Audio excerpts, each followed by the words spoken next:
Eu estudo lá desde o pré, agora eu estou no 9º ano A, que faço desde o 6º ano, ou seja, 4 anos, esse já é o meu 4º ano lá, fazendo língua alemã como uma língua estrangeira. Muitas pessoas pensam aquela casa antiga não tem valor, mas como na casa de Matheus Simões Pires, quantas conversas, quantas tristezas, quanta solidão, quantas alegrias existem dentro daquela casa. Então seria importante que as pessoas conhecessem mais sobre a história do município, sobre esses açorianos e até divulgassem em outras cidades quando vão passear, quando vão viajar, venham conhecer Rio Pardo, venham conhecer a história da nossa cidade. Olha o cachorro que está vindo. Toca ele de volta.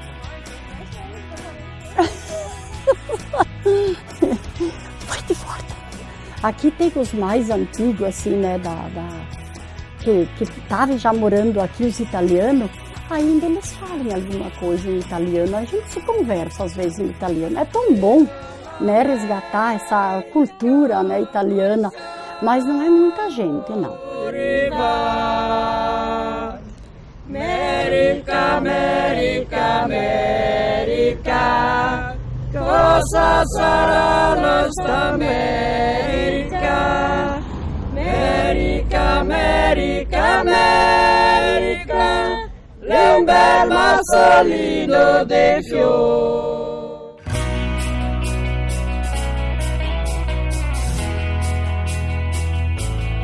Em Rio Pardo, nós temos conhecimento que os açorianos começaram a chegar e eles ficaram perto do forte, que geralmente é o antigo Forte Jesus Maria José, e em outros locais. Também perto do Morro das Pedras também tinha alguns açorianos e espalharam-se pela cidade. Vieram para o Brasil, eles vieram fugindo da Segunda Guerra, né? A Segunda Guerra Mundial que eles passaram lá. E passaram muita fome, muito trabalho. Eles tiveram que fugir, se esconder, né, dos combates lá da guerra. E daí começou a vir aqueles transportes, aqueles navios para o Brasil. Aí eles diziam que o Brasil era uma terra de fartura, que aqui tinha muita fartura, muita terra para trabalhar, terra boa. Tem gente aqui que veio, né, do norte, mais do norte da Alemanha, né, que são os pomeranos, né, mas não tem muitos mais, né. Mas tem no interior aqui que tem gente que ainda fala pomerano, que esse é um dialeto mesmo, né? E o pomerano, o meu pai, ele falava um pouquinho, né? Mas eu não entendia nada. Eu também não entendo nada do que os pomeranos falam. Klatsch in die Hände. Klatsch in die Hände. Klapp, klapp, klapp. Klatsch in die Hände. 1, 2, 3. Stampf mit den Füßen. Klapp, klapp, klapp. Hier sind, hast du gemacht, Letícia? Ja. A gente faz, não só na escrita, a gente faz, como eu vou explicar, atividades diversas, na prática, falando também só alemão durante a aula, não só escrevendo e lendo. Então eu gostei muito de fazer alemão, esse é o meu último ano lá. Em casa eu falava um pouco alemão e daí lá na escola eu aprendi a escrever e ler um pouco a mais do que eu já sabia. Quando tu tens uma tradição já formada, assim, de vir falando, né? E de repente tu entra e tu vai ter que falar formalmente, né? Isso sempre cria dificuldades. A gente se criou, né? Cresceu falando italiano. Aí depois mudamos, daí quando eu comecei a ir para a escola, né, daí começamos a falar em português, daí. Mas o italiano sempre, até hoje ainda às vezes a gente conversa em italiano. Aos poucos vai se perdendo muito da cultura, muito da história. Muitos não têm conhecimento. Então, quando nós falamos sobre aquela casa era de um açoriano, ali morava um açoriano, aqui tem uma influência açoriana, as pessoas perguntam, muitas pessoas, o que é os açorianos? A linguagem constrói a dimensão cultural. É através da língua que nós temos, inclusive, a consolidação de uma cultura. Então, comunidades linguísticas de origem italiana, de origem alemã, de origem japonesa, portuguesa, espanhola, trazem heranças históricas que são trabalhadas, são repassadas de geração para geração com a língua, né, ou pela língua, né, na manifestação de linguagem. Então nós temos sim a ideia do pertencimento. Eu me identifico com o grupo social, com as suas práticas, e as práticas sociais são representadas através da linguagem. Essa aqui daí é a origem desse capitel. Ela surgiu no navio quando que eles vinham vindo para o Brasil, da Itália para o Brasil. Nesses 54 dias de viagem, os mais novos irmãozinhos do meu pai, que um tinha 4 aninhos e uma menininha 2 aninhos. E passaram mal no navio, começaram a pegar aquelas doenças do mar, né? E o médico disse para a família do meu pai, minha nona, o nono, que os filhos não tinham mais recurso, que eles estavam muito mal. Levaram para o porão do navio para ser tratado lá. Se eles não resistissem, o que eles faziam? Eles jogavam no mar. Daí o meu nono, a nona, eles pegaram este quadro e tiraram da bagagem, colocaram ele em frente deles e fizeram oração e pediram para que salvasse os filhos deles. No outro dia o médico voltou lá e disse para eles, aconteceu um milagre. Os 2 filhos de vocês estão bem. Aconteceu um milagre, eles disseram. O médico falou para eles. Aí eles disseram que quando eles chegassem no Brasil e comprassem uma terra, a primeira terra que eles iam adquirir aqui no Brasil, eles iam construir um capitel com o quadro de Santo Expedito. Muitos açorianos durante o caminho morreram por causa falta de alimentação, higiene, muita promiscuidade nos navios e eles morriam muito do mal de Luanda. O que é o mal de Luanda? É o escorbuto. Sangrava muito as gengivas por falta de vitamina C. E esses corpos eram tirados no mar. Nossa geração vieram da Itália e vieram procurar o Brasil. E o Brasil então chamava América. E daí vieram aqui, trabalharam e foram transportaram a coisa da Itália para cá. Então, quando diz que a América é formada de monte e de piano, é cero e plano. América, lá é longa e lá é larga, lá é formada de monte e de piano, lá com a indústria de nostri italiani, chega em formato paese excitado. Os meus pais só falavam em alemão, o pai sabia falar um pouco de português. Quando eu comecei a ir na aula, só sabia falar o alemão, aprendi o português na aula depois, que a mãe não falava português, né? E aí, com a vinda das filhas, ela também só falava alemão com elas, né? E aí, aos poucos, elas foram aprendendo o português na aula e aí foi se perdendo um pouco em casa, né? Porque a gente fala, entende, mas não pratica muito. O título é Die Welt in Ordnung bringen. Ein kleiner Jungen kam zu seinem Vater und wollte mit ihm spielen. Der aber hatte keine Zeit für den Jungen und auch keine Lust zum Spiel. Also überlegte womit den Knabe beschäftigen könnte. Fand in einer Zeitschrift eine komplizierte und detailreiche Abbildung der Erde. Dieses Bild riss aus und zerschnipselte es dann in viele kleine Teile. Das gab den Jungen und dachte, dass der nun mit diesem schwierigen Puzzle wohl eine ganze Zeit beschäftigt sei. É de um menino que queria brincar com o pai, só que o pai não tinha tempo para ele. Aí o pai, para dar passatempo para ele, procurou uma revista num caça-palavra do mundo e cortou bem pequenininho para ele não demorar para fazer. Para ele demorar para fazer. Mas 1 minuto depois, logo, ele veio com ele montado. Mas aí o pai perguntou como. Atrás do mundo tinha uma imagem. E aí ele só foi encaixando e depois ele virou. Então essa é a história. Der Jungen zog sich in eine Ecke zurück und begann mit dem Puzzle. Nach wenigen Minuten kam zum Vater und zeigte ihm das fertig zusammengesetzte Bild. Der Vater konnte es kaum glauben und fragte seinen Sohn, wie das geschafft habe. Das Kind sagte, auf der Rückseite war ein Mensch abgebildet. Den habe ich richtig zusammengesetzt. Und als der Mensch in Ordnung war es auch die Welt. Eu tenho palavras que eu falo com o pessoal, até com os vendedores, que eu falo e a gente mistura, né? E daí eles ficam assim, eles adivinham mais ou menos, pelo que a gente está falando. Eles também às vezes são alemão e falam atrapalhado e a gente tem que adivinhar.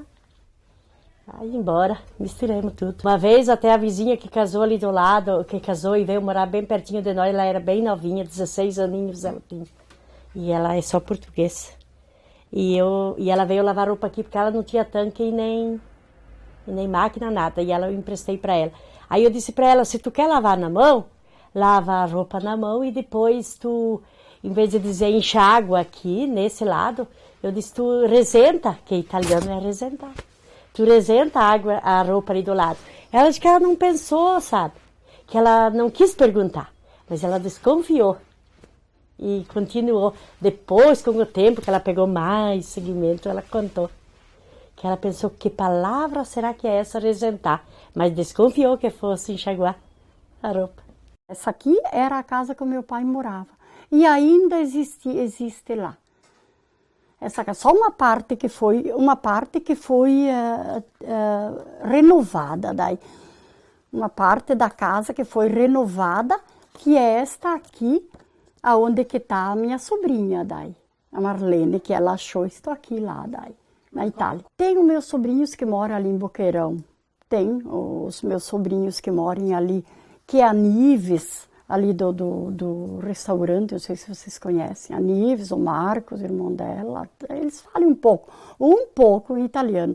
Eles entendem, mas falar, eles falam pouco. Eu aprendi, foi em casa, né, porque tinha o nono, aí o nono, como eles falavam quase só italiano, né, o nono que veio da Itália, e a nona também era de origem italiana, aí eles falavam só italiano, e aí a minha mãe falava muito com eles, né, o pai, daí o pouco que ele ficava junto, a gente falava também, mas mais era com a mãe, porque a mãe era mais apegada a eles, e aí como nós éramos pequenos, né, ficava em roda da nona e do nono, e a gente aprendeu, né. Eu me lembro que eu era uma das netas que morava junto com o nono, e era a neta mais velha que estava por ali, né, e ele que me criou, e eu me lembro até hoje que ele sentava assim na perna, no colo dele, e aí com uma xícara de manhã cedo, ele dava aquela xícara, botava polenta e leite. E aí ele falava em italiano, polenta e latte, ele dizia, vem mangiare polenta e latte. Aí a gente corria pro colo dele e comia aquela polenta com leite, né? E ele tomava vinho, mas nós comia polenta e leite. Tem algo que me chama muita atenção, que os antigos, as pessoas mais idosas, e na época que nós estávamos na Sala Açúcar, nós fazíamos pesquisa com essas pessoas, tínhamos projetos de restaurar a linguagem, restaurar a parte da culinária, e essas pessoas nós entrevistamos, muitas pessoas idosas, hoje já falecidas, que nos contavam daquilo que os seus antepassados contavam que existia no nosso município. E algo que chama muito a atenção que eles diziam, e isso está aos poucos desaparecendo, é a expressão vento encanado. É uma expressão açoriana. E eles incluem bastante palavras em português. Como eu te disse, o que acontece aqui também, né? Porque aos poucos isso está se perdendo, né? E eles vão aportuguesando aos poucos a língua. Por exemplo, né, fala em televisão, né? Todo mundo diz televisão daí, porque eles não sabem que a palavra é Fernseher, né, em alemão. Porque se tu vê os italianos de comparação que nem nós tivemos a oportunidade de ver italiano que vieram de lá ou logo depois, eles cantam bem diferente. E bem mais. Até mais devagarinho. Até o sotaque da conversa. Lá em cima da lua. Até o sotaque da conversa é bem diferente, que a nossa língua italiana, ela já é muito quebrada, ela é muito, né? E a deles, ela é mais certa, né? Nós já somos imitantes só. Nós improvisamos meio português, meio misturado. Eu, quando eu vou fazer a polenta, eu peço onde é que está a mescla da polenta. A mescla é de mexer a polenta. Italiano. Então eles sabem o significado? Eles sabem o significado, mas não falam. Se eu peço qualquer coisa para as meninas, tudo, ele também perguntar a eles, ela responde e sabe o que vai buscar. Mas não pratica. Digamos que nós estejamos numa comunidade que sofreu o processo de colonização através de alemães e chegaram ao contato com os portugueses que já estavam aqui. Obviamente as duas línguas sofrerão interferências. Se nós pensarmos que o português do Brasil se desenvolveu de forma diferente do português de Portugal, é justamente porque existe o quê? A língua em Portugal se desenvolveu com algumas influências europeias. Chegando até o Brasil, nós temos um outro processo histórico, uma outra forma de interação com outras comunidades linguísticas também. Da mesma forma, o alemão, o italiano, né, mesmo o holandês lá no norte do país, nordeste do país, que tiveram influências na formação local do português, com palavras e expressões que foram sendo incorporadas. O italiano é uma língua muito sonora, muito melódica, uma língua meio cantada. Né? Já o alemão é uma língua mais gutural, né? É uma língua mais muitas consoantes. Né? Os sons são produzidos mais atrás, né? Precisa uma reverberação, uma relação mais de cordas vocais, né? Muita consoante para produzir o som. O italiano é uma língua de origem latina. Né? O alemão, uma língua de origem anglo-saxônica, né? Com influência dos povos daquela região. Então nós temos ali uma diferença fundamental no sistema fonológico. Então sim, algumas pessoas até estranham a entonação do alemão, às vezes parece um xingamento, mas não, são amigos se cumprimentando alegremente, mas os sons são mais pesados, mais bruscamente pronunciados. Mas o sentido não está nisso, está exatamente na representação simbólica que as palavras, os sons têm naquela comunidade linguística. O alemão em si, ele é uma pessoa séria, né? Muito séria, muito correta, muito certinha, eles são muito sistemáticos, muito pragmáticos, né? Tem tudo ser milimetricamente certinho, assim. Os gringos falam com a mão, os italianos falam tudo com a mão, quase que nem os mudos, né? Fica falando e gesticulando. Ele é mais reservado, ele fica observando primeiro, né? Ele não assim, não é simpático logo de cara, né? Leva um tempo, ele vai analisando, né? A personalidade da pessoa, se ele vai se agradando ou não. Meu pai do céu! Não tem... Dia 26, dia 25 nós vamos fazer a festinha de 1 aninho do nenê. Vai ser lá em cima no clube. Porque tem que ter um lugar, né? Um espaço. Aí vamos ver, vai dar uma barulheira, uma risaiada, uma conversaiada. Todo mundo conversa. Então quando nós se acha, nós começamos a conversar as coisas antigas da minha avó, da minha nona. Então nós começamos a contar os causos do nono e a nona e os guris se atracam, né? Daí sabe tudo, lembra tudo. Nós tínhamos uma tia sorteirona também. Que eles fazem a festa com as causas delas. E assim vai, o gringo é gritão, né? Cheio de mania de gritar. Outra coisa que tem que os italianos gostam, as nonas principalmente, você chega uma pessoa assim, bem gordinha, mas ela, Vardala, que bela, que gorda. Vardala, que bela, que gorda. Olha que bonita, que gorda, né? Ela é bela, gorda. Ela é magra, ela é feia. As magras são feias para as italianas. Tu pode ver lá na Itália, aquela que tem a perna menor é assim. Aqui nós somos assim, né? Qualquer momento uma pessoa pode chegar, né? Ela é bem recebida. Lá não, né? Tu vai perguntar, posso vir lhe visitar, né, hoje, né, aí eles pensam, eles têm, não, hoje não dá, isso é bem seco e curto, eles são bem curtos e grossos, né, hoje não dá, mas amanhã a partir das 5 horas dá. Então, 5 horas e 10 minutos é 5 horas e 10 minutos. Eu fui visitar uma senhora lá que ela tinha me convidado para um chá e eu cheguei 10 minutos antes, né, eu toquei a campainha e aí ela perguntou quem era, eu disse a Frau Leonhard, né, e aí ela disse, momento mal, né, momento, ela foi olhar o relógio, né, ela disse, ja, mas es sind noch nicht 5 Uhr, es fehlen noch 10 Minuten, né, e ela me mandou esperar esses 10 minutos, né, eu tive que esperar, quando era 5 horas, ela desceu, abriu a porta e me recebeu com muito respeito e muita delicadeza. Tu vai comparar também fotos antigas e ver o quanto a cidade mudou. Prédios, ruas, prédios que não existem mais, que aqui na esquina da Travessa Mateus Simões Pires tinha um prédio que era chamado Sobrado do Seu Cazuca, e ali tinha muito também da influência açoriana e portuguesa na nossa cidade. Tudo isso vai deixando saudade.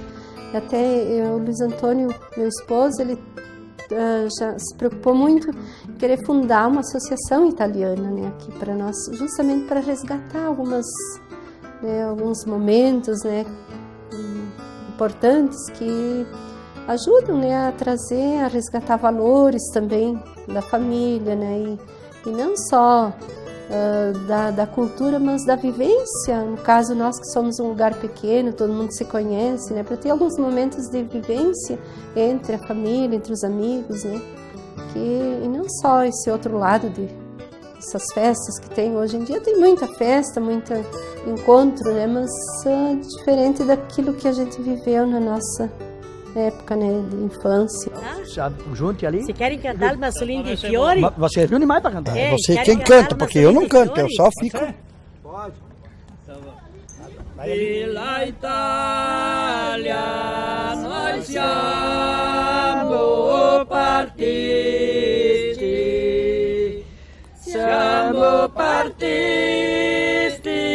coi nostri onori, 36 giorni di macchina a vapore, e all'America noi siamo arrivati. America, America, America, cosa sarà nostra America? America, America, America, è un bel massolino dei fiori.